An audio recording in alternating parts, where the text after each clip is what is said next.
Hello बच्चों, welcome to my YouTube channel Devika studies. तो बच्चों, आज हम क्लास 12th केमिस्ट्री के चैप्टर नंबर 3 रासायनिक बलगतिकी के इम्पॉर्टेंट टॉपिक आर्हीनियस समीकरण को समझेंगे। तो बच्चों, ये टॉपिक 2019 में हटा दिया गया था, लेकिन 2024 में ये फिर से जोड़ दिया गया है। इसलिए ये आपके बोर्ड एग्ज़ाम की दृष्टि से काफ़ी इम्पोर्टेंट बन जाता है। और हाँ, इस टॉपिक से आपके बोर्ड एग्ज़ाम में 3 से 4 नंबर का पूछा जाता है। तो आइए समझते हैं आर्हीनियस समीकरण क्या है। और ये आर्हीनियस क्या है?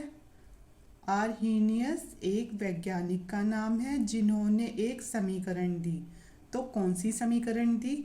आर्हीनियस ने समांगी गैसीय अभिक्रिया में ताप परिवर्तन के कारण वेग स्थिरांक के में होने वाले परिवर्तन को एक समीकरण द्वारा दर्शाया, जिसे आर्हीनियस समीकरण कहते हैं। मतलब है इसका कि अगर ताप में परिवर्तन होगा तो इसके वेग स्थिरांक में भी परिवर्तन होगा। इस समीकरण को ही आर्हीनियस समीकरण कहते हैं।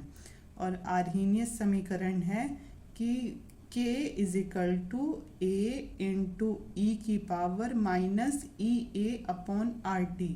आर्हीनियस समीकरण क्या है?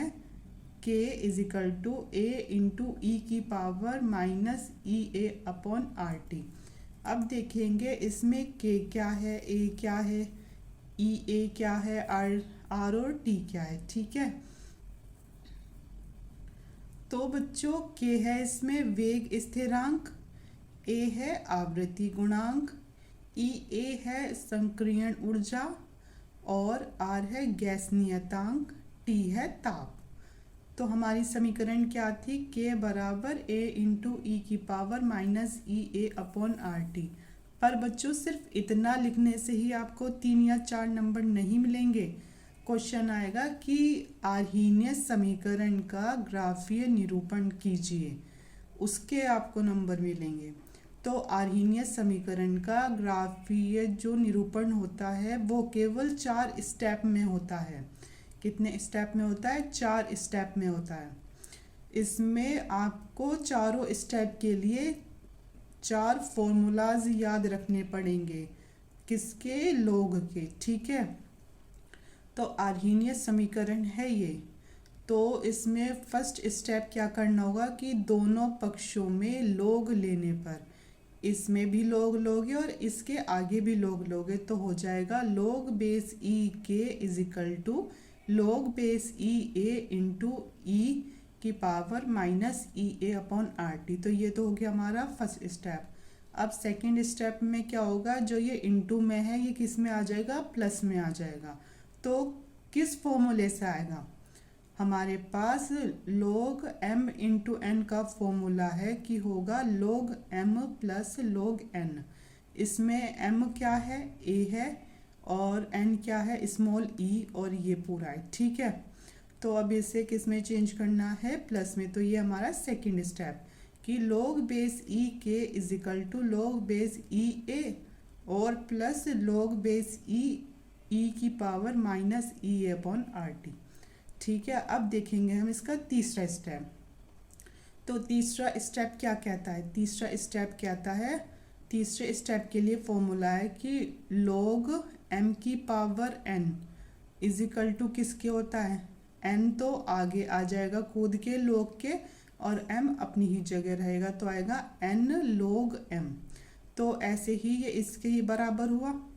m क्या है यहाँ? e, और ये पावर ये रही, तो ये पावर कूद के लोग के आगे आ जाएगी और ये n अपनी जगह ऐसे ही रहेगा, मतलब लोग बेस e। तो हो जाएगा लोग बेस e के इजिकल टू लोग base e a minus E A upon R T लोग बेस e e। अब आपको एक और बात पता होनी चाहिए कि लोग e का मान 1 होता है। log e का मान 1 होता है, तो इसकी जगह 1 रख दो। जब इसकी 1 से गुना करी जाएगी तो फिर यही आएगा। तो आया हमारा log बेस e के is equal to log base e a minus E A upon R T. ठीक है, तो ये हो गया हमारा तीसरा स्टेप। अब हम देखेंगे इसका फोर्थ स्टेप, मतलब आखिरी स्टेप क्या है। अब और तो कुछ नहीं हो सकता, पर अब एक चीज़ है कि जो ये इसके बेस में ई आ रहा है, नीचे जो ई आ रहा है इसे 10 में चेंज करना है। मतलब जो लोग के नीचे ई आ रहा है इसे लोग 10 में चेंज करना है। और हमने उसमें पढ़ा था पहले प्रथम कोटि की अभिक्रिया में, हमने लोग बेस ई को लोग बेस 10 में चेंज किया था, तो हमने उसकी 2.303 से गुना कर दी थी। क्या कर दी थी? 2.303 से गुना कर दी थी। अगर लोग बेस ई को 10 में चेंज करोगे तो उसकी 2.303 से गुना हो जाएगी। तो इसकी जगह आ गया है 10, तो आया हमारा लोग बेस 10 के बराबर लोग बेस 10 ए माइनस ई ए, ऐसी रहा, आर टी भी ऐसी रहा। सिर्फ इसमें किसकी गुना होनी है? 2.303 की। अब आप कहोगे कि मैम ये तो गुना इसके साथ होनी थी, तो इधर होती इधर होती। पर बच्चों अगर इसके नीचे एक समझ लो, इसके नीचे एक समझ लो और इनकी क्रॉस मल्टीप्लाई कर दी जाए तो ये इसके साथ गुना में ही आएगा। ठीक है, या तो ऐसे लिख सकते हो या फिर ऐसे लिख सकते हो।